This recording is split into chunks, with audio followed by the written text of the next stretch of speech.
Welcome one and all to what is going to be a long series over here on the channel, going after the original intended purpose for this channel, that being a library of videos so that no matter what character you pull or what character you have questions about, there will be a video that you can point to and then go watch it to find out if a character is as good as people think, as bad as people think, maybe not as bad, whatever in between.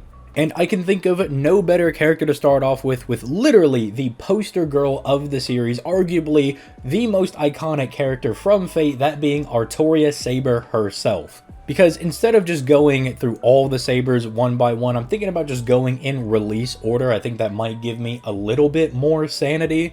And it means we kind of get to diversify the units just a little bit, but we're going to be starting off with Artoria out of the initial batch of SSR characters in the game, because it's pretty fitting, right? If you're new and you don't know how we do things over here on the channel, I'm going to break down the characters' hits, skills, NP, give you a bit of a meta discussion, talk about where they're good or where they're bad, things they struggle with, things that are good, although this character is very simple, so most people that are even new to the game can follow along with at least the basics, but I'll still try to explain things as I go along because I would like this to be good for all players. You know, if you're new, you can get something out of it. Maybe there'll be a little bit of a meta discussion if you're an older player. Does this character still have a spot in the meta type of a deal? So with that, before we begin, make sure you do all the YouTuber things, the liking of the video, the subscribing, the commenting, checking out all the links down in the description down below. But I am ready to start this series. I am super excited, so let's start diving into her kit, starting off with her hits. And as a 5-star character that launched with the game, as you would expect, her hits are not very good. She is rocking 2 hits on that 1 quick card, 2 hits on those 2 arts cards, 1 hit on both of those buster cards, and 3 hits on that extra attack, with a pretty respectable 0.86% NP gain and a kind of average star gen stat at 10%. But let's be real, you're not going to really be using her to generate stars. And because she is a buster character, you're going to be relying on supports to get her that NP. You really should not be expecting to do mighty chains to refund a metric butt ton of NP. And that will be a trend as we go through this video. Artoria is considered to be a good character right now in the meta. She aged pretty well with a lot of the buffs that she's gotten. And again, as one of the most iconic characters from the Fate series, they're never really going to leave her in a bad spot. They should always have people like your Artorias, like your Gilgameshes, be at least somewhat playable, because if you download the game for this super iconic character and then you find out that they're dookie dog water bad, that doesn't leave a very good impression on newer players. So it makes sense. As of right now, I would consider her to be pretty good, but you will notice that she's very function over style. She functions pretty well at doing one really good job, but that's about it. Before we move into her skills proper, let's look at her passive skills. They are very, very basic, but she is rocking a Magic Resistance A, which gives her 20% debuff resistance. If you don't know how that works in FGO, that basically means any debuff that comes your way has a 1 in 5 chance of just automatically whiffing. Not bad to just have something that is always up.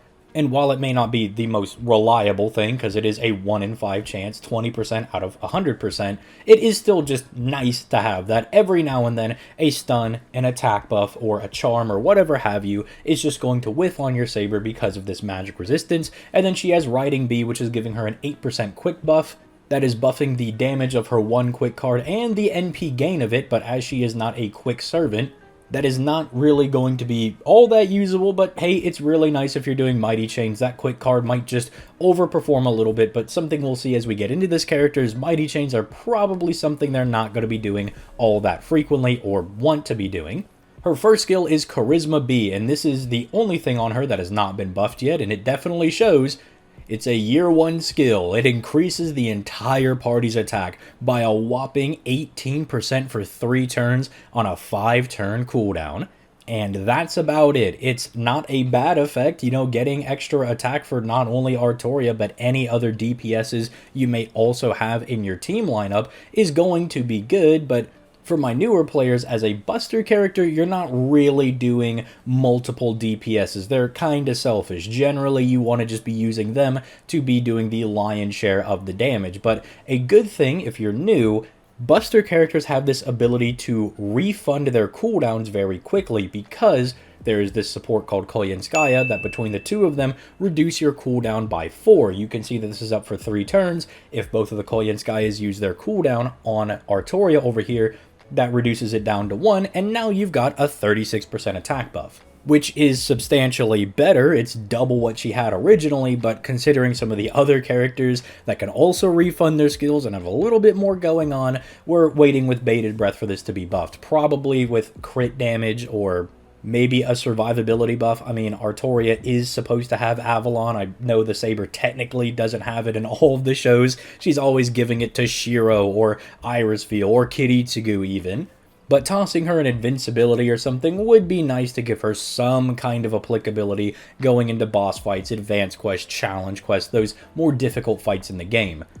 Her second skill, which has been buffed to Dragon Reactor Core B, is where some of the magic starts to happen. It's a 50% buster buff for 1 turn that also gives her a 30% NP damage buff for 1 turn, and then changes all of her cards into buster cards for the turn. So remember when we were looking at her deck, she has 1 quick, 2 arts, 2 buster. All of those are now buster cards for the turn. If it was a blue card, it's a red card. If it was green, it's red. So that makes it really easy to do Buster Brave Chains to do really big damage. That, ironically enough, is a nice side product of this skill. The real thing you care about is the fact that you're getting a massive buster buff and a huge NP damage buff. Because multiplicative buffs like this in FGO give you a bit more damage than what you're actually looking at. So having 2 buffs that are already pretty big on their own, multiplying into each other with that attack buff is very, very strong. It means that whenever you pop this skill, usually when her Noble Phantasm is ready, you can do some pretty big Mondo damage. Changing her cards into busters is also really nice as a side product, because if your NP fails to defeat the enemy, you can follow up with those buster cards if you had buster cards on rotation during that turn. Obviously, if she didn't have any cards when you loaded into that turn, she's not just going to magically make buster cards appear, but it's really good for follow-up on the NP, so she could do some pretty respectable damage. The other nice thing is that you'll notice she also has a 5-turn cooldown, so Koyenskaya, that really good buster support, can let you use this twice in a typical 3-turn farming setup, because you want to try to do the farming in as minimal amount of turns as possible to save time. Because as you're trying to farm nodes, dozens to maybe even hundreds of times, if it's something like a lotto or a raid, you want to save time because it really does start to add up. You want to get as many resources as possible so you can level up your husbandos and your waifus. So even though this does look like it's limited for 1 really strong attack, technically you can use it twice, but you can't stack it because all of the buffs are only for 1 turn, because that would be a little bit ridiculous. Finally, there's her third skill, Radiant Road EX. This has been buffed to give her a 30% battery and drop 15 stars on a 5-turn cooldown. Battery is just the term that is used to talk about NP gauges. Any type of skill or effect that has the ability to increase your NP gauge immediately will be referred to as a battery. It's just good terms for newer players to use. So she has a 30% battery and gets 15 immediate stars. Unfortunately, she doesn't have any crit damage buffs to make use of those stars, but hey, that's what supports are for. If you are lacking in some areas, somebody like a Merlin or a Koyenskaya can cover those weaknesses by giving you a Mondo crit damage buff so you can obliterate your opponents. Now this 30% gauge is really good because it lets you get to her NP easier because she's older and doesn't have the easiest time getting to her NP. But a notable thing, my dear viewer, especially if you're new, is to keep track of the battery size that these characters get, especially if they are buster characters. You'll hear people mention things like arts looping, quick looping, buster looping even, which, because the buster card doesn't generate NP, how can you loop an NP? That is by refunding the batteries. Remember how I mentioned that Koyenskaya can refund your skills so you can actually use them twice during a 3-turn farming node? That's no different from these batteries over here. This 30% synergizes perfectly with Koyenskaya. If you have a 30% gauge, you are allowed into the club of buster farming. Anything less, and you're unable to do so, and it does hurt your viability, at least because you're not able to bring this character to events or just typical free quest farming nodes and complete it before all of your buffs wear off. Not only do you want to finish these farming nodes in 3 turns to save you some time in the minimal amount of turns possible, but most of the buffs that supports are going to give you also only last for 3 turns, so when you make it to turn 4, you don't really have all that damage or anything, and then your supports are kind of standing around twiddling their thumbs, and you might get your back blown out by the enemy. So her being allowed into this exclusive club of 30% or higher NP gauge characters is very good. It's something that helps her stay relevant. It's also helped out by the fact that her damage is quite good, in no small part because her NP has also been buffed. The NP is just kind of short term for Noble Phantasm, so I don't have to say that mouthful every single time. Because it is a buffed NP, that means its damage scaling went up a little bit, and that's kind of the only notable thing that happened with it, as the overcharge effect stayed the same, and the overcharge is also quite nice. Anytime she fires her NP, you are at least getting 20% of your NP back, meaning you only have to get 4/5 of the way to your next NP. Typically doesn't matter with Buster farmers because they are just going to be getting immediate gratification from Kolyenskaya to fully max out their battery, so they can continue to fire NP after NP until either the enemy is dead or you run out of turns and then get squashed by them. Obviously, it's really good if you can get it to higher overcharge effects. Getting a 50% battery refund, getting half of it back for using an NP is very strong, but also not super realistic unless you are specifically using CEs, those are craft essences, that are going for an NP overcharge effect, or you're lining up multiple NPs together. It's not really something you're going to be shooting for. Not that there's ways to not do it, just focus on the overcharge one for this one. 20% with her 30% battery on the 3rd skill is more than good enough. Now, a final technical thing to talk about with her kit is her Bond CE. Because we are going to be getting the Grand Servant update in about a year from now when this video goes out, your Grand Servant can use their Bond CE with 2 other craft essences and either utilize it as a 50% starting battery, so you start off with 50% of your gauge charged up, or you can take the effect. That's because not all Bond CEs are built the same. And in the case of Artoria, hers is fine. You know, it gives you a 15% attack buff while she's on the field to not just herself, but everybody that's on the board. So that's pretty good. It's an extra little attack buff.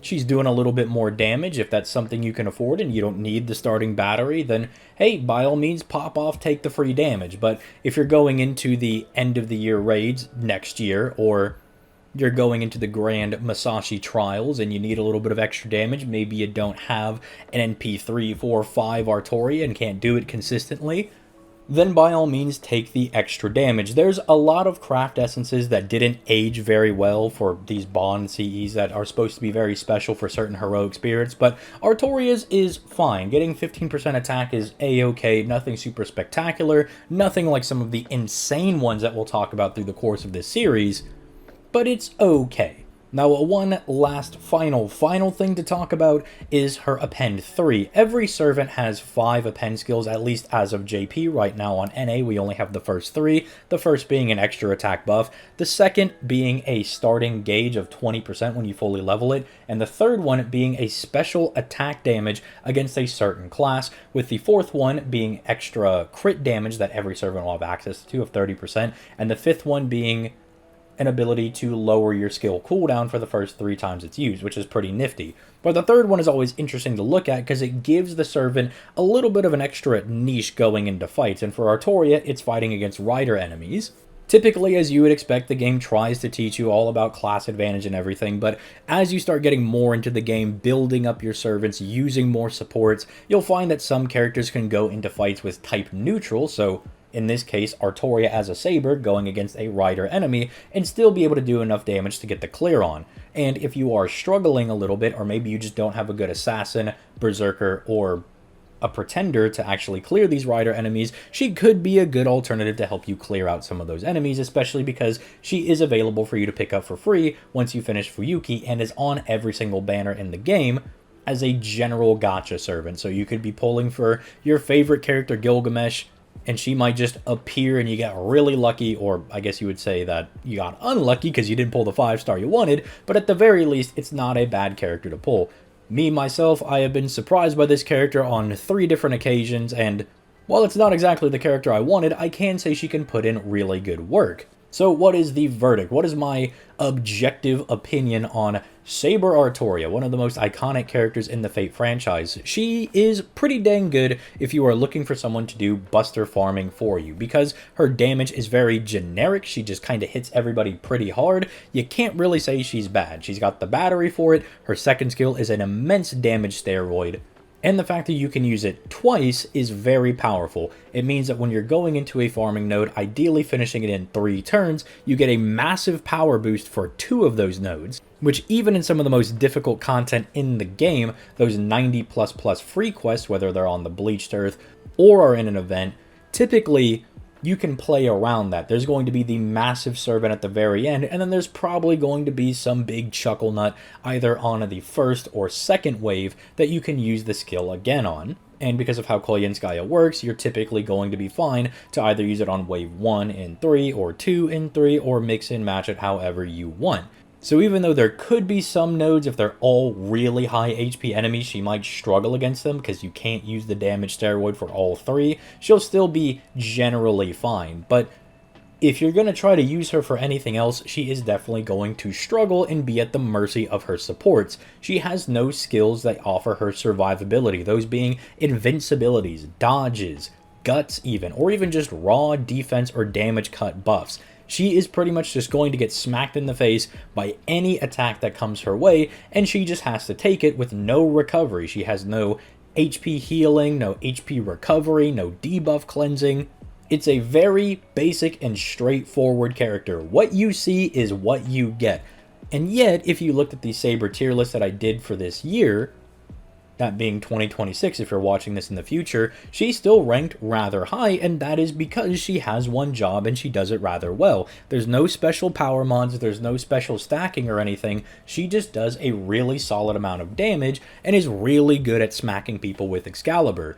And you can see some success going into boss fights. Some of the gameplay in the background are various advanced quests, things that a lot of players have some difficulty with, and in some of those, she can be effective if you simply can just hit the enemy hard enough before any of their BS mechanics start coming into effect. You can win the fight, and that's a viable way to win. But in some of the more difficult boss fights, especially end of story or challenge quests in events, she may struggle in those because she has no special gimmick. Sometimes just running up and hitting the enemy really hard is just not enough. But as long as you know that Artoria's job is to just get in there, hit the enemy really hard, ideally in farming nodes, you're not going to be disappointed. But if you try to start bringing her to various boss fights or even try to do solos with her, you might be a little bit disappointed. Now, an obvious question that a lot of players are going to have is, hey, I finished Fuyuki, is Artoria worth picking up? Because I've heard that this waiver guy is a really strong starting support for a lot of players. Should I pick her up because I really like her, or do I go for more of the meta pick, if you want to think of it that way, even though waiver's not really in the meta right now for NA? I mean, people like Castoria, Scotty, Ruler, or Koyenskaya, Oberon are going to blow him out of the water. But even so, having a really strong support that we will cover in a couple of videos, hopefully, if you're watching this in the future, that video is already out, is going to be a little bit better than just having a big beat stick on your account, because you can make do with some of the free-to-play characters you'll get along the way. Some of the 1, 2, 3, and maybe even a lucky 4-star will be able to help you out and still do relative damage and get you through a lot of the beginning content. The only exception, I would say, is if you are starting your account and you are lucky enough to get the Assassin Koyenskaya, then it is actually worth considering Artoria, because that means you can immediately start using her for her intended purpose, and that is clearing a bunch of waves with Excalibur on repeat. It's one of those things where, yes, generally the best choice is waiver, but it also does depend on what you're starting off with. Waiver is very good because he's generalistic. You can put him in pretty much any team comp and he'll do the exact same thing every single time, and it's always going to be something that every team comp wants. But if you've already started picking up some of the other supports, and for some reason are lucky enough to have them by the time you finish Fuyuki, hey, I'm not going to judge. Maybe you hopped into the game, immediately opened up the wallet because you heard Castoria is really good, or you heard that Assassin Koyenskaya is really good, or they're the entire reason you're playing the game, and you have them. That might actually change who you pick for that Fuyuki free 5-star. Again, I also can't tell you that if Artoria is your absolute biggest waifu and it's going to actually make you play the game for having her and you just could not care less about waiver, then in those cases, by all means, if you're going to actually play the game with Artoria and you're not going to play with waiver, then it doesn't matter if you have waiver in the first place. I'm going to tell you, you're going to really want waiver once you start getting into it, but if it's just something you're playing for the story and you don't really care about, you know, farming out events and you only put like 20 minutes a day into the game and you're just playing to look at the cute little PNGs that are in the game, I always tell people, play the game in the way that gives you the most fun, because these mobile games should not feel like a hobby. These companies are already trying to extract all the money out of your soul, so you might as well have some fun while playing it. What a novel concept. You play the game for fun. So in that case, you could pick her up. I mean, again, she's not a bad character, it's just she needs Koyenskaya to actually do her job properly, and you'd also really like Oberon Vortigern as well if you really want her to shine. Short answer, no, still pick up waiver. Long answer, if you somehow have Koyenskaya and Oberon already, then sure, by all means pick her up and just start looping everybody with Excalibur. Anyway, with that being said, I hope you guys enjoyed this video. Hope it was informative, not only for our newer players, but maybe some of our older players just got a kick out of kind of reminiscing back to when it was to be a newbie. You know, you guys got to be like, oh man, I remember when I didn't know that CE stood for Craft Essence and NP was Noble Phantasm, Battery was the lingo for an NP gauge charge. But I really enjoyed making this video and I can't wait to make more of them. Tried to keep the yapping down a little bit in these, but I can't promise that as we move on to characters that I really like, that there won't be an exponentially higher amount of yapping in them. So if you're here for the yapping, look forward to the Jalter and the Gilgamesh video. But with that being said, again, if you enjoyed the video, leave a like, subscribe, maybe leave your thoughts in the comment section down below. Check out that Patreon if you really just can't get enough of me and want to see me make tier lists about Uma Musume and Nikkei, and I think I made a Honkai Star Rail one over there just because I like yapping about other series. This is not the only thing I play, but it is the game I probably have the most knowledge on, maybe aside from the Dragon Ball Dokkan bubble popping game. But I decided that I want to talk about cute anime girls and not buff muscly men. So that's why we're out here covering FGO. So with all that being said, I'll cut the yapping out. You guys have yourselves a nice day. Don't forget to drink your water, hug your mom, and go to bed at a reasonable hour. Peace late, guys.